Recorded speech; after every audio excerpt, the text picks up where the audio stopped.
we must appreciate that the sugar industry has been with us for the last 30 years. This issue of poaching has just come over the last 4 or 5 years. It has not been there. When Mumias was operating very well, zoning was there. When Mumias Zoya was operating very well, zoning was there. What is important is to ensure that these companies are viable, are productive, they do what they are supposed to do in a way that is efficient and economical. They will be able to pay these farmers. But also, if we want to discuss the issue of farmers, we can also bring in a penalty for farmers who delay to be paid. I mean, if a miller delays to pay a farmer, then yes, they must pay a farmer with some additional interest on it. But if you remove zoning, it will be very difficult for any public entity to then invest in a farmer.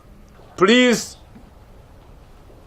my brother, my minister of agriculture, don't listen to these people who are otherwise saying about zoning that we should not have zoning.